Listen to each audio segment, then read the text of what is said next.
আরজি কর ইস্যুতে পথে মমতা ব্যানার্জি, কিন্তু প্রশ্ন উঠছে কার বিরুদ্ধে তিনি পথে নামছেন? সরকার প্রশাসন তো তিনিই চালাচ্ছেন। কৌরবদের বিরুদ্ধে গান্ধারী পথে নামলে যা হতো ঠিক তাই। অন্যায় হতে দেখেছেন, অন্যায় সহ্য করেছেন, তার প্রশাসন অন্যায় লোপাট করার চেষ্টা করেছে, পুলিশ এভিডেন্স লোপাটের চেষ্টা করেছে। এখন উনি পথে নেমে আইওয়াশ করছেন, কাজ সারা, কাম তামাম, এবার চলো পথে। ফলে এখন লোক দেখাতে হবে আমি কত মানুষের পাশে আছি, আমি কত আছি। আসলে সবটাই সারা হয়ে গেছে। বলছেন যে সিবিআই যদি আমার বাড়িতে আসেন আপনারা পথে নামবেন তো? এটার সঙ্গে একটা কি সম্পর্ক? কার ঠেকা পড়েছে ওনার জন্য? সিবিআই ওনার বাড়িতে আসবে কেন? তাহলে কি উনি বলতে চাইছেন, বোঝাতে চাইছেন যে সিবিআই ওনার বাড়িতে আসার যথেষ্ট সঙ্গত কারণ আছে, যেটা আমরা বলেছিলাম? আমি তো জানি না। পুলিশ তার বাড়িতেই যায়, অন্যায়ভাবে যদি কেউ জোর করে পাঠায় সেটা একটা হতে পারে, আর নইলে চোরের বাড়িতে পুলিশ যায়। আমি তো শুনিনি কারণ। রাত দখল করলো মেয়েরা, সেটাকে রামবামের কর্মসূচি বলছেন মমতা ব্যানার্জি। কংগ্রেসকে কেন আক্রমণ করছে? তাহলে কি কংগ্রেস কি মমতা ব্যানার্জিকে সমর্থন করছে? রাহুল গান্ধী পরিষ্কার বলে দিয়েছে অন্যায় হয়েছে, চুরি লোপাট হচ্ছে এবং এভিডেন্স ঢাকা দেওয়ার চেষ্টা করা হচ্ছে। রাহুল গান্ধী তো পরিষ্কার বলেছে, তার বিরুদ্ধে তো মমতা বন্দ্যোপাধ্যায় পরিষ্কার কথা বলতে চাইছেন। আসলে উনি ভাগ করতে চাইছেন, এটা হবে না। যেভাবে একটা রাজনৈতিক কর্মসূচি বলে দাগিয়ে দেওয়া হচ্ছে, এটাকে কিভাবে দেখছেন? আমরা তো ভেবেছিলাম মমতা বন্দ্যোপাধ্যায় একজন মহিলা, বাংলার মহিলা মুখ্যমন্ত্রী, এত বড় একটা ঘটনার পরে উনি পথে নামবেন, বাংলার আপামর মহিলাদের সঙ্গে উনি থাকবেন। আর উনি যখন একবার বামফ্রন্টের সময় যখন এরকম একটা ঘটনা ঘটেছিল, একটা ন্যাক্কারজনক নিন্দনীয় ঘটনা, তখন তো সবাই ওনাকে পথে নামতে সাহায্য করেছিল, সবাই পাশে ছিল। আজকে মুখ্যমন্ত্রী চুপ কেন? বাংলার মেয়েরা যদি আন্দোলন করতে নামে একজন অপরাধীদের বিরুদ্ধে বা কয়েকজন অপরাধীর বিরুদ্ধে, একজন নির্যাতিতা মহিলার সমর্থনে যদি নামে, তাহলে উনি রাজনৈতিক আখ্যা দিচ্ছেন কেন?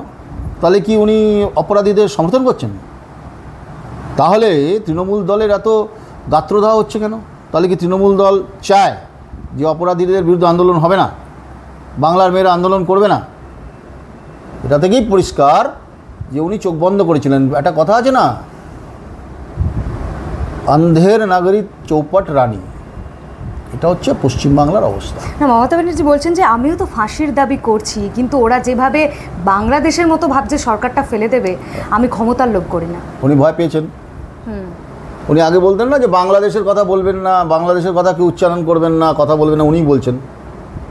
ভয় পেয়ে গেছে। আসলে বাংলার মেয়েরা এখন রাস্তাঘাটে যা তাদের মুড আমি দেখতে পাচ্ছি, উল্টোপাল্টা কথা বললে কিন্তু কপালে দুর্গতি আছে, কপালে দুর্গতি আছে, এটা আমি পরিষ্কার বলতে পারি। অর্থাৎ বাংলাদেশের মতো ঘটনা ঘটতেই পারে। দেখুন কি ঘটনা ঘটবে, মানুষ কি করবে সেটা আমি বলতে পারবো না, কিন্তু এই প্রশাসনের উপরে যে কোনো আস্থা নেই, এই প্রশাসনের উপরে যে কোনো রকম তাদের বিশ্বাস নেই, এটা আমি এবং সারা রাজ্যের মানুষ বুঝতে পারছে যে মানুষ বিরক্ত, মানুষ আস্থা পাচ্ছেন না, আর উনি গাল গল্প শোনাচ্ছেন। আপনার প্রশাসন কি করছিল? আপনি চুপ করেছিলেন কেন? আরজি করে যখন হামলা হলো, দেখা গেলো পুলিশও দৌড়চ্ছে। আরে হামলা করিয়েছে, হামলা হলো আবার কি? তৃণমূল হামলা করিয়েছে, লোক নিয়েছে বাইরে থেকে হামলা করানো হয়েছে। মূর্খ, থার্ড ফ্লোরকে তিনতলা ভেবে গিয়ে অন্য জায়গায় গিয়ে হামলা করে ভেঙেছে। অর্থাৎ সেমিনার রুম ভেঙে প্রমাণ লোপাটেরই চেষ্টা ছিল। আবার কি? চোর, চিটিংবাজ, মূর্খ গেছে হামলা করতে, তথ্য প্রমাণ লোপাট, আন্দোলনকারীদের বদনাম করো। একটা অমানবিক দল, একটা অমানবিক ছবি, তার দলের লোকেরা এইসব করছে। ছি! যেদিন কন্যাশ্রী দিবস ছিল সেদিন রাতেই রাত দখলের কর্মসূচি ছিল মেয়েদের। কোথাও গিয়ে কন্যাশ্রী দিয়ে যেভাবে মানে মমতা ব্যানার্জি, আপনি হয়তো দেখেছেন এক্সএনএলে মমতা ব্যানার্জি লিখেছেন যে মেয়েরা উন্নতি করুক, তিনি পাশে রয়েছেন। একদিকে কন্যাশ্রী দিচ্ছেন, কিন্তু অন্যদিকে যা অবস্থা। দেখুন, মমতা ব্যানার্জির কথা যত কম বলা যায় তত ভালো, মাননীয় মুখ্যমন্ত্রী যত কম বলা যায় তত ভালো। উনি বলেছেন না এরকম মাত্র শরীর থাকলে শরীর একটু একটু খারাপ হয়। পার্ক স্ট্রিটের ঘটনাকে ছোট ঘটনা, কামদুনির ঘটনা দেখেছেন না? কাম তামাম করে দিয়েছে এই পুলিশ কমিশনার। তো আরজিকর ইস্যুতে প্রথম থেকে মমতা ব্যানার্জিকে অনেক নমনীয় দেখা যাচ্ছে। প্রথম থেকে তিনি ফাঁসির দাবি করছেন, দোষীদের শাস্তি দাবি করছেন। কি মনে হয় আপনার, পুরোটাই কি বাংলাদেশ একটা থেকে শিক্ষা নিয়েছেন? পুরো নাটক, নাটককে চিত্রনাট্য রচনা করেছেন। তাই যদি হতো 7 দিন 8 দিন 10 দিন টাইম দিয়েছিলেন কেন? কী জন্য? আপনাকে বলতে হবে, মাননীয় মুখ্যমন্ত্রী, আপনি পুলিশ মন্ত্রী, আপনাকে বলতে হবে আপনার পুলিশের কোন officer who was that person যে গিয়ে তার পরিবারকে টাকার কথা বলে এসেছিল। আপনাকে বলতে হবে প্রকাশ্য দিবালোকে কার নির্দেশে, কে বলেছিল যে ওটা আত্মহত্যা। ডাক্তাররা থাকা সত্ত্বেও সেখানে এতগুলো ডাক্তার, তারা কি বোঝে না কোনটা আত্মহত্যা, কোনটা খুন, কোনটা ধর্ষণ? অপরাধ যেখানে সংগঠিত হয়েছে সেই অপরাধীদের শনাক্তকরণে ডাক্তারদের ভূমিকা, তারা বিশেষজ্ঞ। সেখানে ডাক্তাররা কেন ধামাচাপা দেওয়ার চেষ্টা করলেন? কোন? আর পশ্চিমবাংলায় আপনি আপনার মানে ওই যে ওই একটা ডাক্তার, না কি নামটা ওর, নাম নিতে আজকাল ঘেন্না করে আমার, ওটা কি জানো নামটা ওর, সন্দীপ ঘোষ। ওই যাই হোক, আপনারা নাম নিন, আমি নাম নিন, আমার ঘেন্না লাগে ওর নাম শুনতে। ওই তো বোধহয় ওই প্লাস্টারের গল্প দিয়েছিল না, খেলা হবে। তাহলে ও জানে দুর্বলতা মমতা বন্দ্যোপাধ্যায়, এখন অধ্যক্ষ। তাহলে তার 2 ঘন্টা 4 ঘন্টার মধ্যে চাকরি হয়ে গেল অবসর পাওয়ার পরে। আমি বলছি না, আদালত বলছে। ওটাকে ডাকা উচিত, ওটাকে সিবিআইয়ের কাছে নিয়ে যাওয়া উচিত। কিন্তু এখানেই তো প্রশ্ন যে কেন সন্দীপ ঘোষের বয়ান নেওয়া হচ্ছে না? কালকে তো সন্দীপ ঘোষকে সিবিআইয়ের গাড়িতে তোলা হলো, তারপরেও দেখা গেল সন্দীপ ঘোষ যখন সিবিআই অফিসের সামনে যখন নামলো, সিবিআইয়ের গাড়ি থেকে তিনি নিজের গাড়িতে উঠে গেলেন।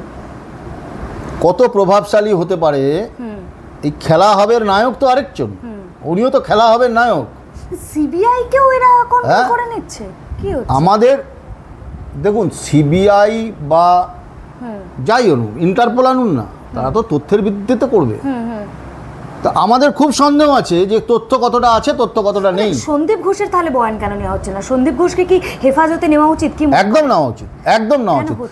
এরা হচ্ছে কিংপিন, ওখানে যত দুর্নীতির আখড়া, যত দুর্নীতি, কে বলছে? আমি বলছি, জুনিয়র ডাক্তাররা বলছেন, শান্তনুবাবু বলছেন, দৈত্যকুলে প্রহ্লাদ। এখনো শান্তনুবাবু শুধু নয়, এরকম তৃণমূলের অনেক লোকজন আছেন যারা মনে করছেন এটা অন্যায় হয়েছে। এই বীরপুঙ্গব, এই লম্পটদের জন্য আজকে এই পশ্চিমবাংলার এই অবস্থা। তো শান্তনু সেন এই ইস্যুতে কথা বলাই কিন্তু তাকে মুখপাত্রের পদ থেকে, হ্যাঁ, তার কারণ হচ্ছে আপনি যদি কথা বলেন, অন্যায়ের বিরুদ্ধে বলেন, আপনাকে এই শাস্তি পেতে হবে। তবুও শান্তনুবাবুকে আমি ধন্যবাদ জানাবো, তিনি তো আমার দল না করতে পারেন, তৃণমূল করতে পারেন, মেরুদণ্ড দেখিয়েছেন, মুখের ওপরে জবাব দিয়েছেন, সত্যি কথা বলেছেন, তাই তাকে শাস্তির কোপে পড়তে হয়েছে। এটাই তৃণমূল, এটাই বাংলা। কি মনে হয় আপনার, এই যে সবাই আস্তে আস্তে একটা সরতে শুরু করেছে, মমতা ব্যানার্জির কি শেষের শুরু? এটা বলতে পারবো না, ভবিষ্যৎ বলে মমতা বন্দ্যোপাধ্যায় মাননীয় মুখ্যমন্ত্রী বিন্দুমাত্র লজ্জা শরম হায়া থাকলে পদত্যাগ করে দেওয়া উচিত। She is the most incapable chief minister after independence in West Bengal. শিক্ষা দপ্তর 12টা বাজিয়ে দিয়েছে। আপনি বলুন ওনার হাতে কি কি দপ্তর আছে? স্বাস্থ্য দপ্তর, উনি স্বাস্থ্যমন্ত্রী, তো স্বাস্থ্যের অবস্থা দেখুন, চেহারা দেখুন, কঙ্কাল সার চেহারা। ভূমি রাজস্ব দপ্তর শাহজাহান, একটার পর একটা জায়গায় জমির চরিত্র বদল হচ্ছে, দুর্নীতির আঁকড়া, আঁতুর ঘর। ওনার হাতে কি? পুলিশ মন্ত্রী, দেখুন পুলিশের অবস্থা, কঙ্কাল সার চেহারা, কভার থেকে কঙ্কাল বেরোচ্ছে। ছি ছি ছি ছি। এই বাংলায় এরকম মুখ্যমন্ত্রী চেয়েছিলাম আমরা। ভাইরাল অডিওগুলো শুনেছেন, সেই নিয়ে দেখুন, আমার সেই নিয়ে বলার কিছু নেই, কারণ তদন্ত হবে, কি অডিও সত্যতা বা মিথ্যা আমি যাচাই করতে যাইনি। কিন্তু আমি একটা কথা বলবো, পুলিশ প্রথম দিন থেকে ধামাচাপা দিচ্ছে। মুখ্যমন্ত্রী আপনার পুলিশ, রেসপন্সিবিলিটি আপনাকে নিতে হবে। সংবাদ মাধ্যমকে দোষ দিচ্ছেন যে সংবাদ মাধ্যম এইভাবে বিষয়টাকে দেখিয়েছে বলেই আরজি করে হামলা হয়েছে। সংবাদ মাধ্যম দেখিয়েছে বলেই তো আরজি করে এত বড় ঘটনা, এত বড় জিনিসটা বাইরে বেরিয়ে এসছে। সংবাদ মাধ্যম না দেখালে তো আত্মহত্যা বলে চালিয়ে দিয়েছিলেন। সংবাদ মাধ্যম না দেখালে আর যদি আন্দোলনকারীরা সামনে না আটকাতো, তাহলে না আপনারা তো কাম তামাম করে দিয়েছিলেন, আত্মহত্যা বলে চালিয়ে দিয়েছিলেন। তার জন্য তো ওনাকেও শাস্তি পাওয়া উচিত। অন্যায় যে করে এবং অন্যায় যে সহে তব ঘৃণা যেন তৃণ সমুদয়, উনি অন্যায়কারী, অন্যায়কে প্রশ্রয় দিয়েছেন ওনারা। আজকে তার পরিবারকে আপনি মৃতদেহটা জ্বালিয়ে দিলেন। এবং মমতা বন্দ্যোপাধ্যায় বলছেন পুষিয়ে দেবেন 10 লাখ টাকা দিয়ে। না না, মমতা বন্দ্যোপাধ্যায়ের কাছে তো এটা আগেও বলেছেন, উনি রেট বেঁধে দিতেন ধর্ষণের, বাংলার মহিলাদের উনি মাপ ঠিক করে দিতেন, রেট ঠিক করে দিতেন। লজ্জা লাগা উচিত এই বাংলায় এমন একজন মুখ্যমন্ত্রীর আন্ডারে আমরা পশ্চিমবাংলায় আছি, লজ্জা লাগা উচিত। আজিকর ইস্যুতে মমতা আচ্ছা, বুদ্ধিজীবীরা বেঁচে আছে কি এখনো?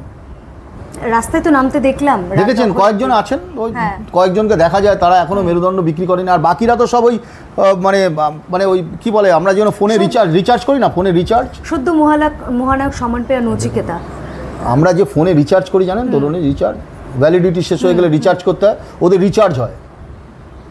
তৃণমূল রিচার্জ করবে, চুপ করে থাকবে, রিচার্জ না করলে মাঝে মাঝে দু একজন বেরিয়ে পড়ে। টলিউডের অনেকে দেখলাম রাত দখলের কর্মসূচিতে অংশ নিতে, যারা নিয়েছেন তারা তো সত্যি সত্যি ভালো মানুষ, তাদের এখনও বুদ্ধি শুদ্ধি বেঁচে আছে, আর বাকিরা তো মেরুদণ্ড কালীঘাটে বিক্রি করে দিয়ে এসছে, বন্ধক রেখে এসছে। ওদের রিচার্জ হয় প্রতি মাসে মাসে, তৃণমূল ভবন থেকে প্রতি মাসে মাসে রিচার্জ হয়, তারপরে উনিরা চুপ করে থাকেন। আর যখন রিচার্জ হয় না তখন উল্টো সরে বেসুরো গান। তারপরে দেখবেন যখন সরকার বদলের জায়গাটা আসবে তখন ওই যেমন আমরা সিম পোর্ট করি, সিম পোর্ট করে অন্য দলে চলে যাবে। এটাই বলছি, কোথাও গিয়ে কি এই বুদ্ধিজীবীরা তারা কি বুঝতে পারছে, কোথাও কি মানুষের পালসটা, মানুষের মুডটা বুঝতে পারছে যে এই সরকার, এই প্রশাসন থেকে মানুষ মুখ ফেরাচ্ছে? এরা বাড়ি যায়, আরে এরা বাড়ি যায়। আমার মনে হচ্ছে আপনারা বলুন, এই যে যারা নেতা বা এই বুদ্ধিজীবীরা যারা এটাকে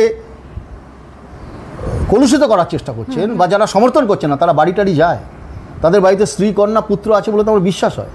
তারা বাড়ি গিয়ে তার মেয়ের চোখের দিকে তাকাতে পারবে? তাকায় কি? নাকি বাড়িতে মুখোশ পরে বাড়ি যায়? আমার মনে হয় তারা বাড়িতে মুখোশ পরে বাড়ি যান। তার মা, তার স্ত্রী, তার পুত্রকে বা তার কন্যাকে তার মুখ দেখাতে তাদের লজ্জা হওয়া উচিত। তারা বাড়ি যান, আমার তো মনে হয় তারা বাড়ি টাড়ি যান কিনা সন্দেহ আছে আমার। স্যার, আরজিকর ইস্যুতে মমতা অভিষেকের দ্বিমত। মমতা ব্যানার্জি বলছেন রামবামের কর্মসূচি, এদিকে অভিষেক বন্দ্যোপাধ্যায় টুইট করছেন যে কোনো রাজনৈতিক পরিচয় না দেখেই আরজিকরে যারা হামলা করলো তাদের যেন যথার্থ শাস্তি হয়। ওনার কথা কি বলবো, প্রথম দিন বলছেন এনকাউন্টার করে দিন, তো আপনি আইন আনুন, পশ্চিমবাংলাতে আপনার সংখ্যাগরিষ্ঠ, আইন আনুন, করে দিন। এত ডায়লগ দেওয়ার কি আছে, করে দিন না, দেখি কেমন পারেন। এ কথাটা কেউ বলছে না, কেন এত বড় একটা সুরক্ষিত হাসপাতালে এত বড় ঘটনা ঘটলো, তার দায় কে নেবে? অভিষেকবাবু নেবেন না মুখ্যমন্ত্রী নেবেন? শুধু মানুষকে ভাঁওতা দিচ্ছেন আর এখন চুপ করে আছে।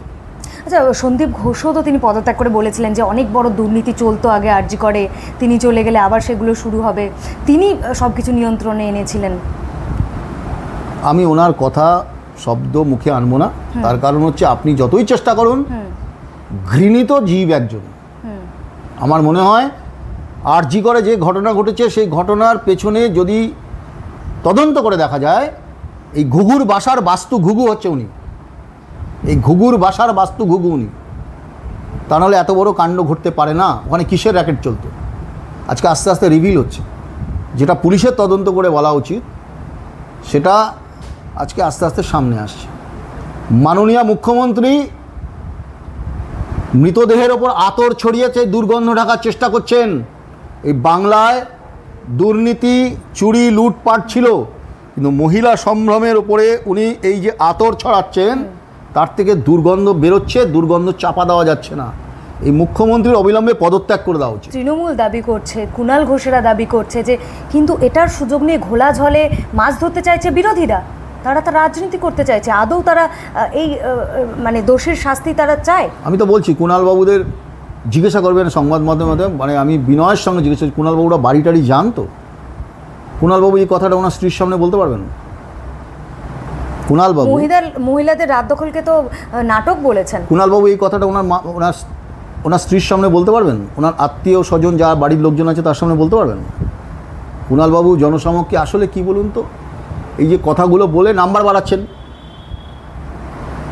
এখন তৃণমূল দলে বলে ওরা নিজেদেরকে দেখাচ্ছেন ওরা বড় তৃণমূল, কিন্তু আমি ওনাকে অনুরোধ করব রাস্তাঘাটে এইসব কথাবার্তা আর বলবেন না, পাবলিক ডোমেনে বলবেন না। বললে আপনার মহিলারা যারা রাজনীতি করেন না বা রাজনীতির সঙ্গে যুক্ত নয়, তারা কিন্তু ক্ষেপে আছেন। এটুকু আপনাকে বলি, আকাশের মেঘ কিন্তু ঠিক নেই, মানে যে কোনো সময় বৃষ্টি হতে পারে। ফলে আকাশ মেঘাচ্ছন্ন, বর্ষার আকাশ, কখন বৃষ্টি হবে কখন রোদ হবে। কুণালবাবু এসব কথা দয়া করে হাত জোর করছি বলবেন না, একটু সংবেদনশীল হন। কারণ আপনার সরকারে থাকাকালীন, আপনার দল সরকারে আছে, সেই সরকারের থাকাকালীন এত বড় একটা ঘটনা ঘটেছে। দায় কে নেবে? আপনি নেবেন? আপনার তো দায় নেওয়া উচিত, লজ্জা পাওয়া উচিত। আপনার তো দেখে শেখা উচিত, সুখেন্দু শেখর রায়কে দেখে শেখা উচিত। আপনার তো শান্তনু সেনকে দেখে শেখা উচিত। আপনার লজ্জা করছে না? বিন্দুমাত্র লজ্জা নেই আপনার? আপনার তো ওনাদের দেখে শেখা উচিত। আপনি কাদেরকে ইনস্ট্যান্ট টানছেন? বিরোধী, ওনার কি বিরোধী? সুখেন্দু শেখর রায় কি বিরোধী? কুণালবাবু বিরোধী? কুণালবাবু আপনার মানে শান্তনু সেন বিরোধী? তৃণমূলের সেদিনের গণ আন্দোলনে রাত্রেবেলায় তৃণমূলের বহু নেতা নেত্রী কর্মীরা ছিলেন, তাদেরকে ছোট করছেন আপনি, মানুষকে ছোট করছেন আপনি। মাথা ঠান্ডা করুন, শান্ত হন। একটু যদি কোথাও সমবেদনা থাকে সত্যি কথাটা বলুন। আমি তো জানতাম কুণালবাবু সত্যি কথা বলেন। আজ পর্যন্ত কুণালবাবু যত যা কথা বলেছেন সব কথা উনি সত্যি বলেছেন, একটা কথা উইথড্র করেননি। সারদার বেনিফিশিয়ারি ওখানে আছে, তারপরে মমতা বন্দ্যোপাধ্যায়ের দিকে আঙুল তুলে বলছেন যান মুখ্যমন্ত্রীকে গিয়ে অ্যারেস্ট করুন, ওই কথা তো উইথড্র করেননি। বিজেপি দুজন প্রার্থী উত্তর কলকাতায়, তো উনি বলেছেন তো কোনো উইথড্র করেননি। তো কুণালবাবু তো সত্যি কথা বলেন। তো কুণালবাবু হঠাৎ এই তৃণমূল হয়ে গেলেন কেন? হঠাৎ এতটা বড় তৃণমূল কেন? তৃণমূল 2 নম্বরই কথাবার্তা বলে, হঠাৎ উনি তৃণমূলের মতো কথাবার্তা বলতে শুরু করলেন, কী ব্যাপার? কুণালবাবুকে আমরা শ্রদ্ধা করি অন্য কারণে, কুণালবাবু সত্যি কথা বলে। আমি কুণালবাবুকে ব্যক্তিগতভাবে খুব শ্রদ্ধা করি, তার কারণ কুণালবাবু সত্যি কথা বলে।